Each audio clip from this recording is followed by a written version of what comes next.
Oke teman-teman, selamat pagi, siang, sore, atau malam, tergantung teman-teman nonton video ini. Jadi, perkenalkan lagi, saya Lutfi Pindano. Di sini saya mendapatkan kesempatan lagi untuk menjadi asisten praktikum pemrograman 2.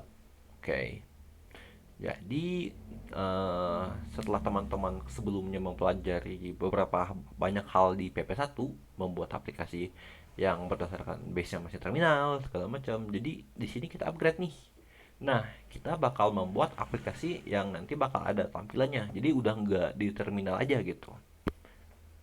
Oke, jadi kita mulai dari pendahuluan ya. Jadi menurut modul kita yang sudah diserahkan juga, Java itu mempunyai dua toolkit GUI utama. Yang pertama adalah AWT atau Abstract Windows Toolkit. Oke, jadi AWT ini merupakan toolkit pertama di Java ya.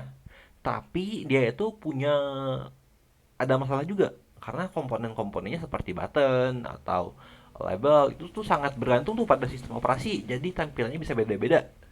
Untuk Windows atau macOS atau Linux. Makanya AWT itu disebut sebagai komponen heavyweight.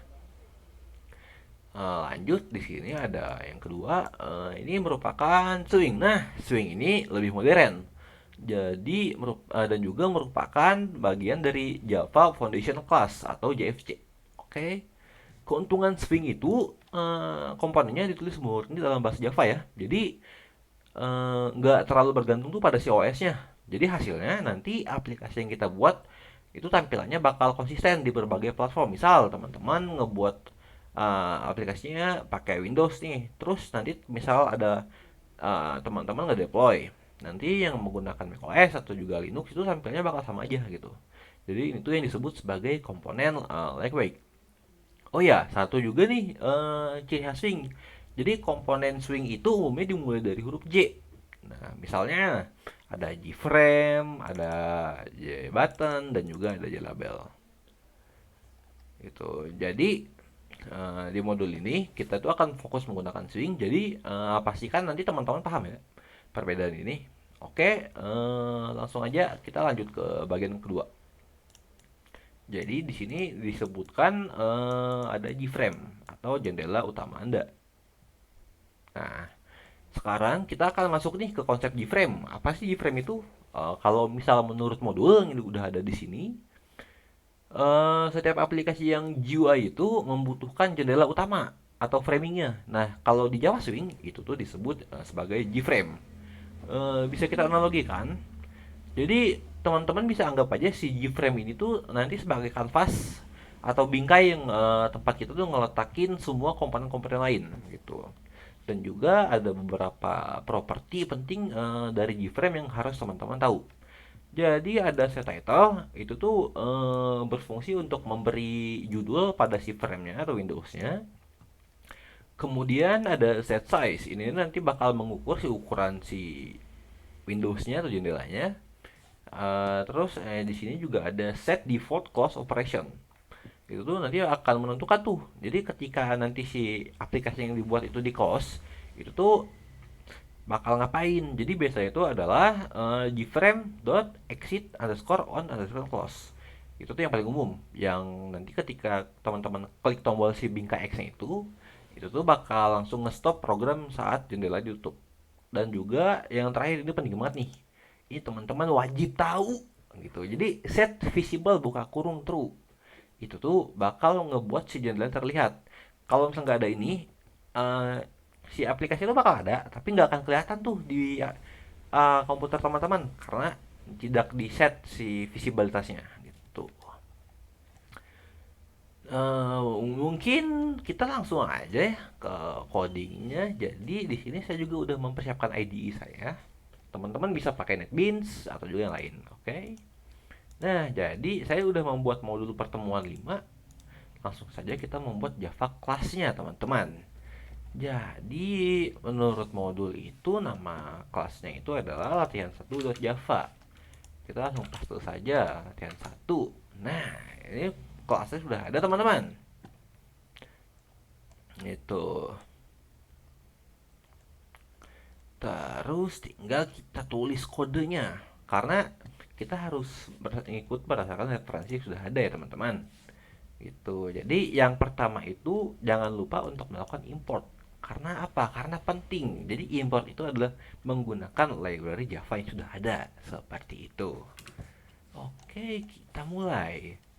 Di sini kita akan melakukan import dulu sebelum ke kelasnya. Import Java titik swing titik keyframe. Jangan lupa titik koma teman-teman. Nah, ini kenapa merah? Karena F-nya salah, teman-teman. Maafkan saya. Selanjutnya import java.swing utilities.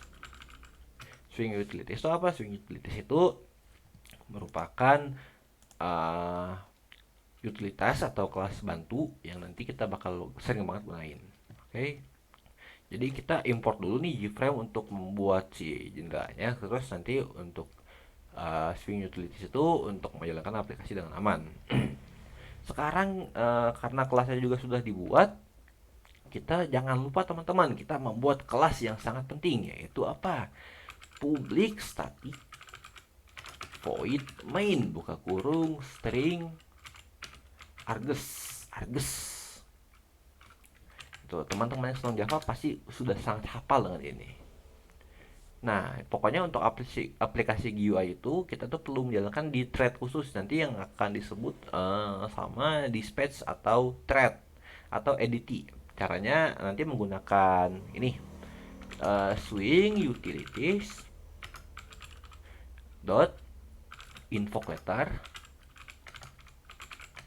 buka kurung new runnable tutup kurung. Kita enter dulu teman-teman. Buka kurung kerawal di sini. Habis itu public void run. Sini baru seperti itu. Di sini ada kelebihan. Biasa indentasinya yang dihiraukan dulu karena di sini cuman. Oh iya teman-teman, ingat teman-teman harus bisa mengetahui error teman-teman di mana. Jadi di sini itu pokoknya kalau misalnya teman-teman mendapatkan seperti ini jangan takut dulu. Gitu. Pokoknya nanti di dalam metode siaran ini kita tuh baru tuh nulis yang udah terdapat di modul. Jadi kita awalnya buat dulu JFrame. JFrame kita kasih nama apa? Frame aja sama dengan huruf besar new JFrame. Nanti kita kasih nama jendela pertamaku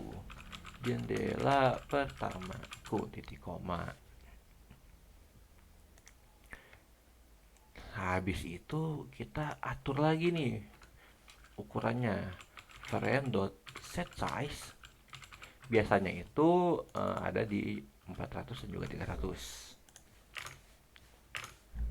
Terus pokoknya set size itu untuk ngatur ukurannya. Jadi yang pertama itu lebarnya, terus yang kedua itu nanti tingginya gitu. Terus kita juga atur untuk ada tombol close-nya. Jadi pokoknya ketika tombol close diklik itu nanti si aplikasi langsung stop kayak yang sudah dijelaskan tadi. Set default close operation dalam kurung JFrame nih JFrame dot exit on close. Itu penting banget teman-teman. Kalau misalnya teman-teman nggak buat ini, wah itu bisa aja tuh nanti memorinya leak gitu. Dan terakhir kita set visible-nya true. Frame dot set visible true seperti itu. Terus jangan lupa kita tutup kurung kurawalnya. Kita lihat di mana setelah yang ini. Berarti di sini teman-teman. Tak tak. Nah, kan langsung hilang merahnya. Setelah itu coba kita jalankan.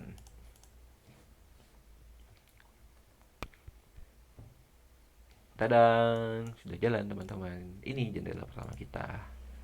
Nah, ini tadi si title-nya di sini. Seperti itu.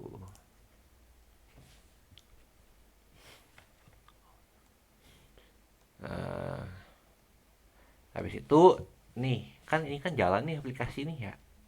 Nih, dia masih jalan tuh. Kalau misalnya kita close, sedang gitu. Tuh, dia langsung stop, teman-teman. Proses finish. Nah, ini tuh fungsi ini, teman-teman. Seperti itu. Selanjutnya kita membuat latihan 2, teman-teman. Jendela dengan teks.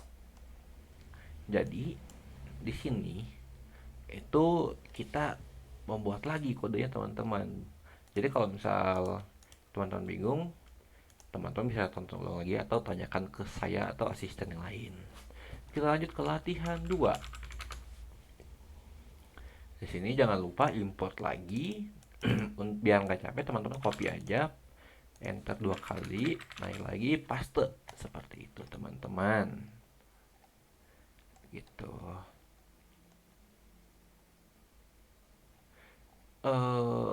Oke, lanjut. Jadi jangan lupa untuk bikin mainnya. Ini Java 25 nih. Jangan ya teman-teman, nanti Java 25 nanti dulu.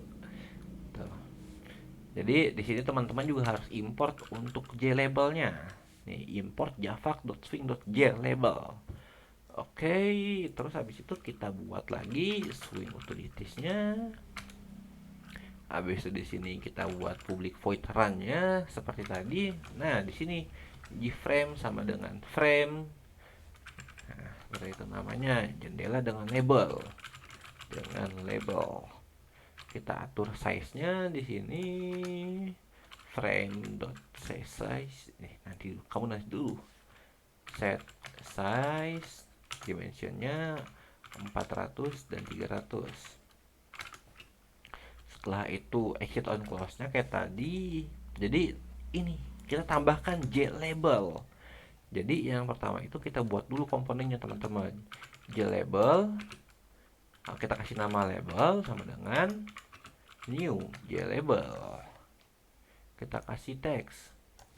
Ini adalah JLabel. Kalau misalnya teman-teman buat ini belum panggil ya teman-teman, kita harus add dulu, tambahkan. Baru kita buat visible-nya true. Jangan lupa tutup di sini. Boom. Itu. Kita coba run lagi. Nah, jadi JLabel yang kita buat itu ini. Ini adalah JLabel seperti itu, teman-teman. Jadi teksnya itu bakal muncul di tengah karena gframe itu secara defaultnya itu menggunakan border layout. Dan kita itu kalau misal pakai add tanpa parameter posisi itu tuh bakal langsung ke tengah atau center. Jadi latihan 2 dong. Kita langsung lanjut nih ke yang lebih seru. Apa tuh? Namanya J button untuk di klik klik klik seperti itu, teman-teman. Jadi kita baca dulu dokumentasinya. Jadi J button.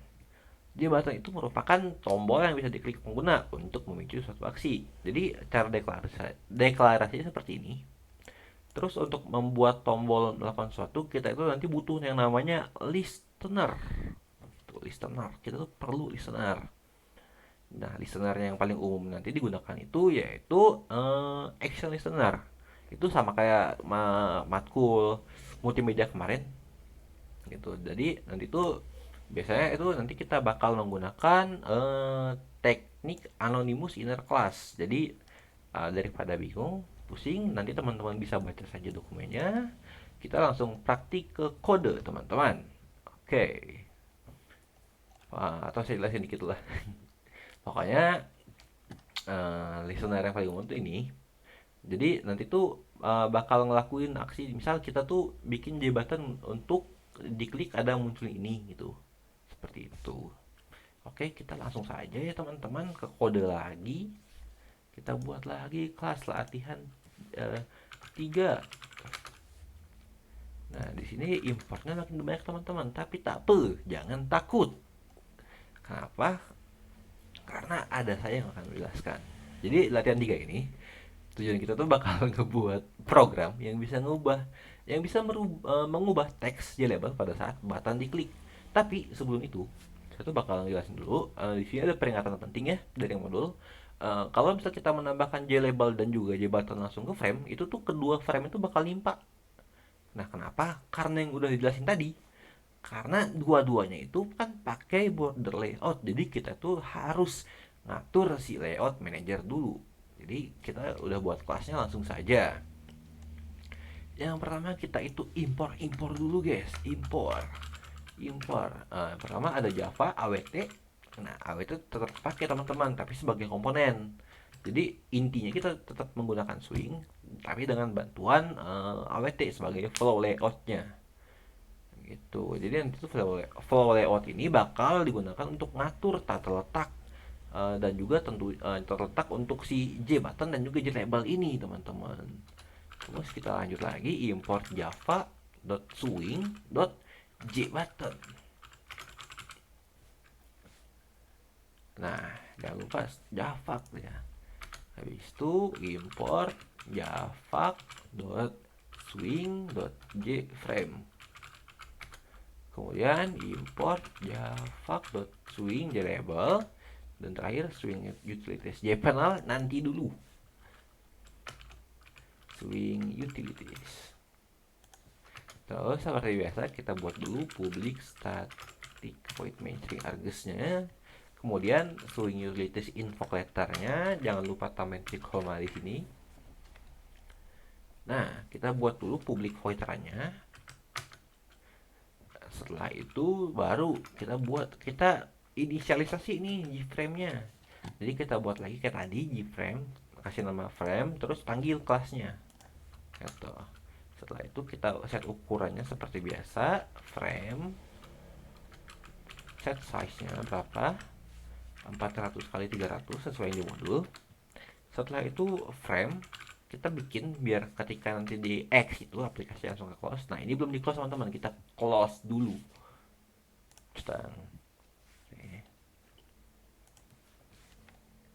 Terus yang pertama-tama setelah membuat komponen dasar ini, kita akan mengatur nih layout manajernya. Jadi kita frame titik set layout.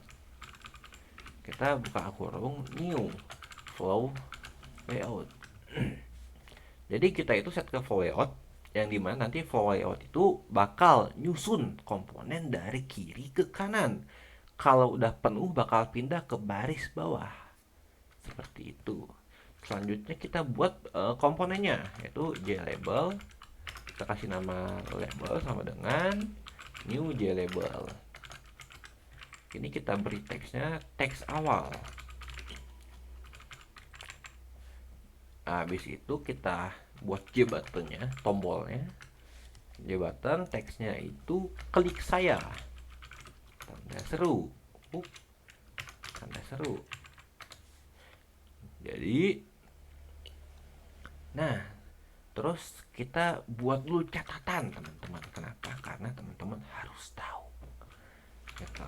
Jadi ini catatan untuk menambahkan aksi action listener ke tombol. Penambahan ini menggunakan lambda untuk mempersingkat penggunaan anonymous inner class. Jadi ini tuh bagian paling penting gitu ya. Kita tambahin action listener, tapi kita pakai lambda.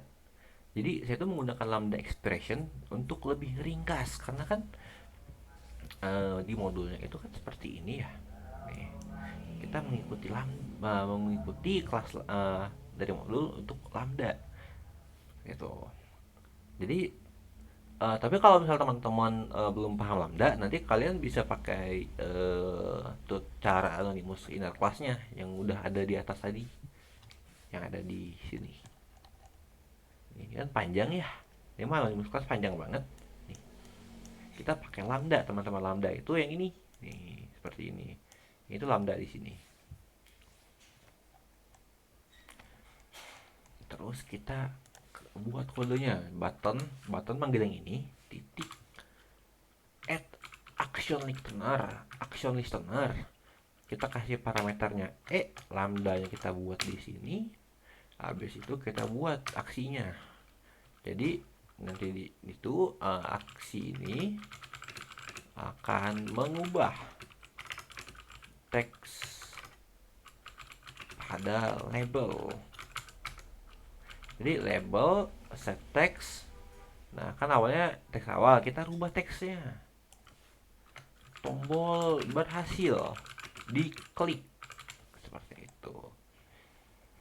Jadi pokoknya itu paling penting di latihan 3 karena kita sudah menambahkan nih si action listener ke button. Jadi ketika button diklik nanti metode di dalam lambda ini, metode ini itu akan dijalankan yang isinya akan mengubah teks label menjadi tombol berhasil diklik.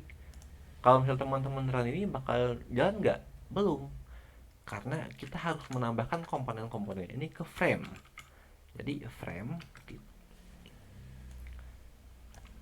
add label, kemudian add button, baru set visible-nya true. Biar apa? Biar tampil.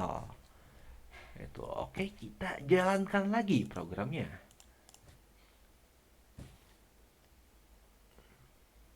Apakah sudah berjalan?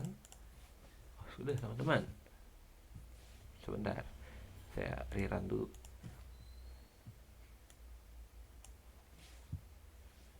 Java, mana kamu Java? Sebentar teman-teman. Minum dulu teman-teman, haus.